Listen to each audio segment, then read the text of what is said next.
van harte welkom bij een avond met Bobby en Hannah Schuller. En wat geweldig om jullie er allemaal te zien, zeg. Ongelooflijk. This is the day the Lord has made. We will rejoice and be glad in it. Good evening. Thank you for coming. And welcome our Power Dutch family. We are so thrilled to be with you tonight. Would you turn around to the person next to you and say, "Holt houdt van jou en ik ook." Yeah, that's good.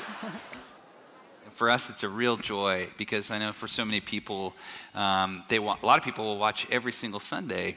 And, you know, some of you have already told me that even earlier today before the event. It was just so nice to hug people and meet people because really the gospel teaches us that we're all family. So it's like, even though we've never met, it's like a family reunion.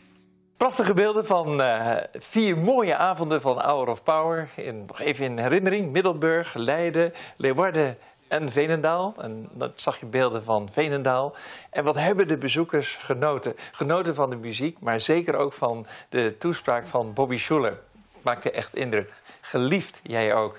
Bobby en Hannah zijn hier te gast en ik ga met hen beiden praten over wat hen als echtpaar motiveert, hoe ze de kerk zien, wat ze zelf meemaken in hun gezin, wat hun dromen en idealen zijn.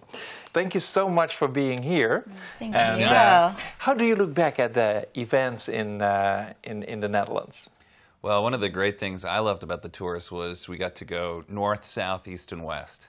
So we effectively covered the whole country. And a lot of times when we've come, we've heard from our viewers that, hey, you forgot my part of the country was too far for me to get to wherever Leiden or wherever it was that we were going. So it was so nice to be, in Middelburg and Friesland and all these places, and to see the great reaction and to meet so many viewers in some of the places we haven't been before. It's really lovely. Hannah, when people were waiting in line for over hours by times, just to shake hands with you both, what do they communicate with you? What do they say?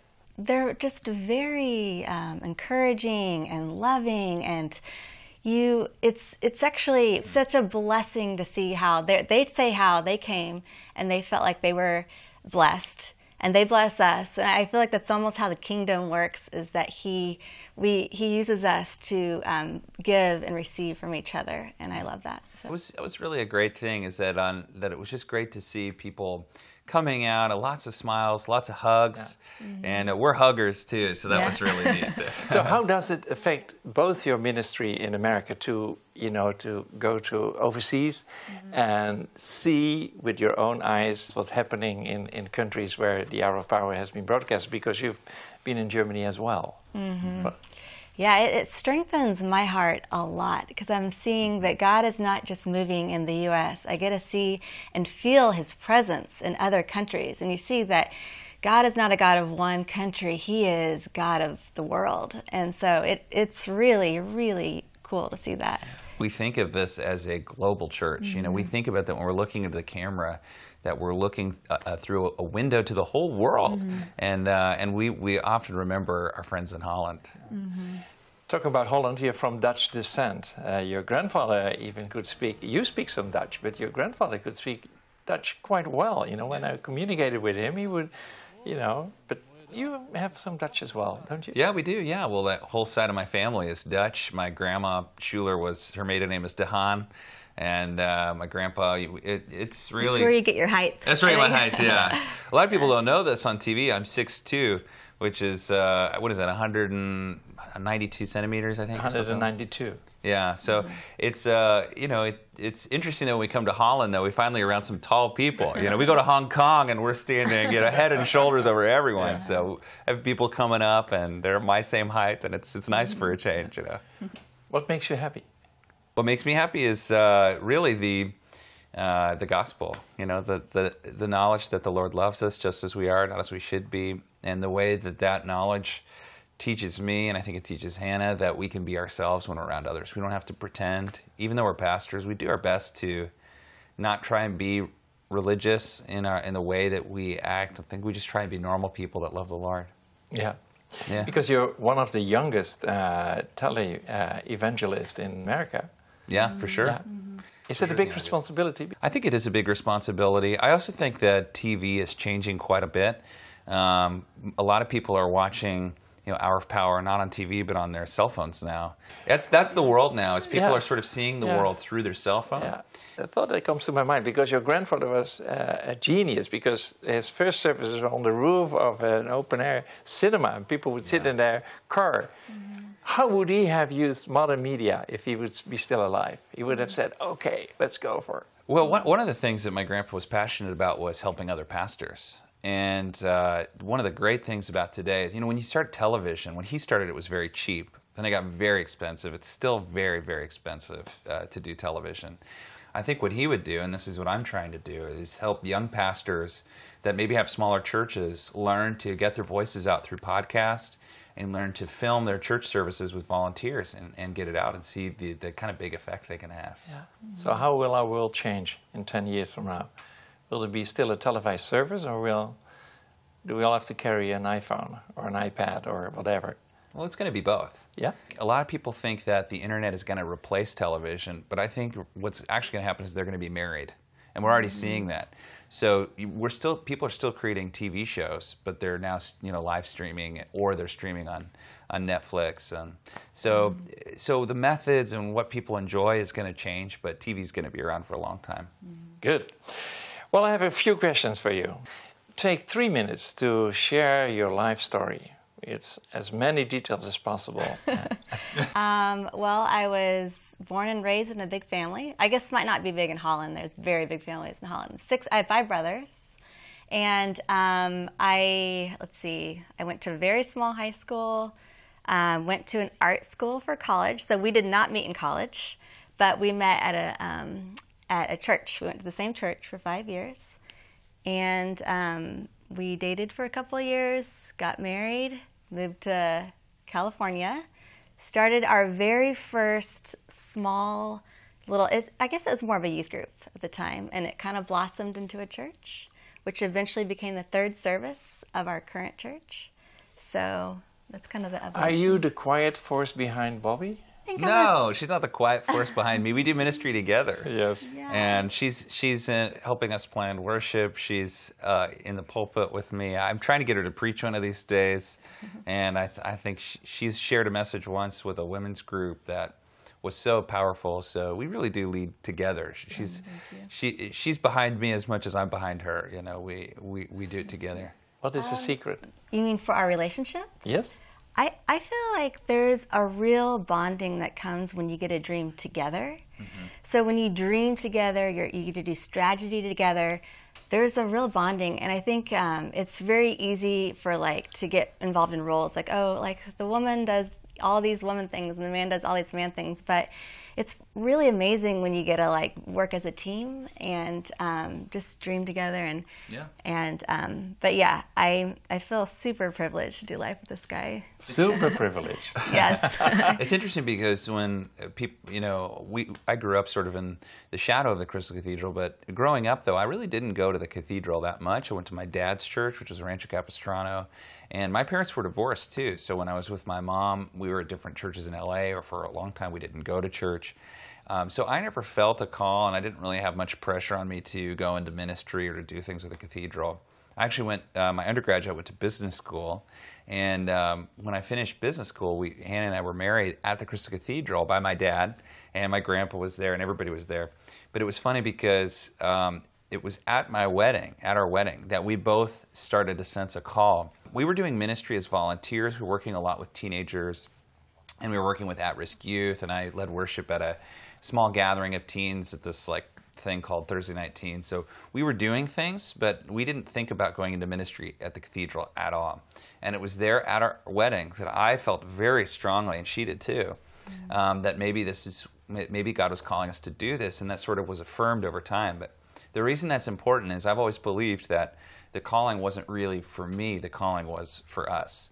And really my grandpa too, he loved Hannah. I mean, he was so he was her biggest fan. And I remember even he would gather my cousins around, the boys, and he would say, "Now, I want you to be like Bobby." And I said, and I would go, "What is he doing? Why is he embarrassing me this way?" And he goes, "Bobby did it right." And I didn't know he was going to say this. He goes, "He married a girl like Hannah. That's what you need to do."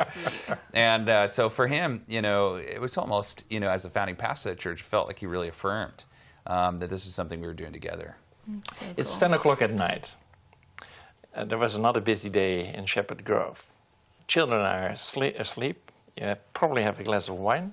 What do you share with one another?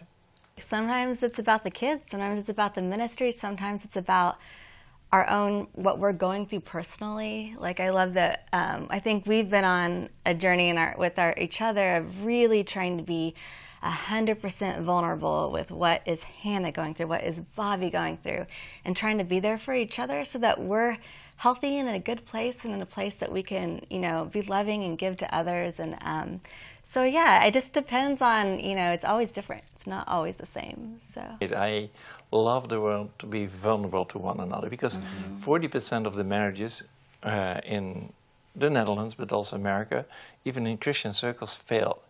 After 7 years it gets itchy, and then so what is the secret to such a close bond? What makes it so strong? Is it God? Is it love? Is it?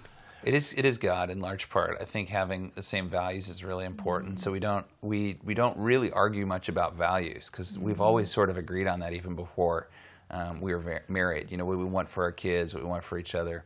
But I think a lot of it is just having fun together. We've always been really disciplined to always have a date night on Monday nights, and I'm surprised a lot of couples don't do that. They just sort of do it whenever they have time. I never answer the phone on Mondays. So I think some of those rhythms have been really helpful. And like she said, being vulnerable and learning that we're here to help bear each other's load.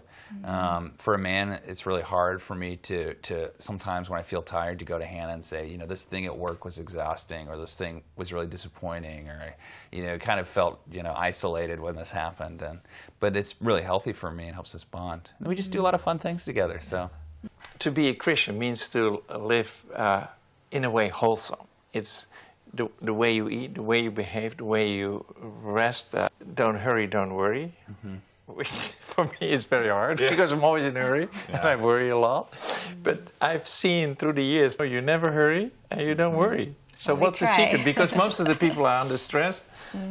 Well, I think it's learning that hurrying erodes your life and erodes your soul. I don't mean to say that sounds really harsh, but I'm speaking as somebody who used to hurry a lot. And actually, there's been a good Claudia Hammond actually wrote a great work called Time Warped, and where she studied that the more you hurry, the faster your life goes. So the irony is that if you actually slow down, the passing of the days and years will actually, mentally, it will go slower for you, and you'll be able to enjoy more.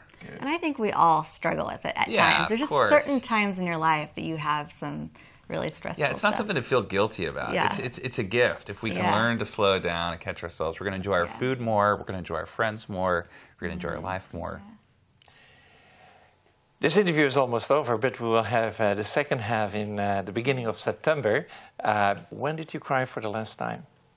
I don't cry all the time, but I cry a decent amount. I think just being a female, I don't know if it's more emotional, but sometimes I'll even cry in quiet times, actually, a lot, because I just try to pray out a lot of the stuff that's going on in my soul and lift it up to God. So one of the things I admire you both for, and talking about tears of joy, tears of pain, is your son, Cohen. Do you consider that a burden, a cross, or a joy?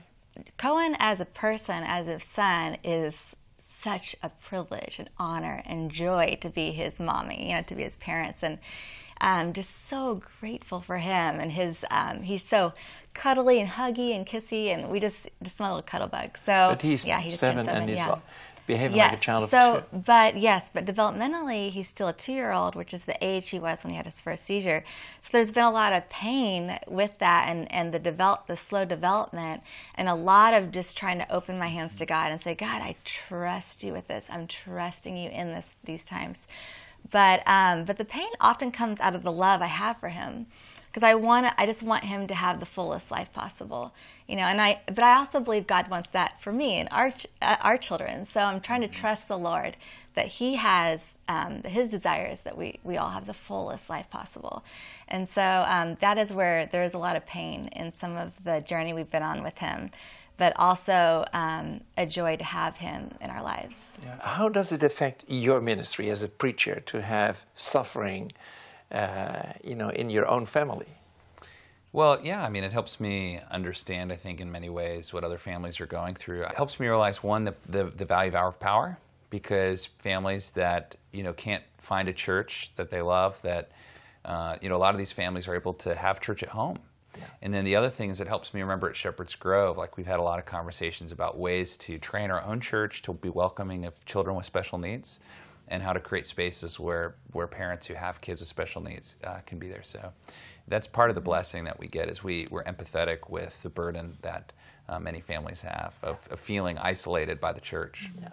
When you leave the Netherlands, what cannot be overseen? What do you have to take with you when you leave Holland? Stroopwafels, yeah. Stroopwafels, nice. Of course, terrific. Very fancy. Wonderful. In the traditional It's great. blue and white. Love it. Well, thank you so much, and I wish you all the blessings, and thank you so much on behalf of all the Dutch people who enjoy the Hour of Power every Sunday. And we go to the best choir in the world, I always say, the Hour of Power, and enjoy a great song.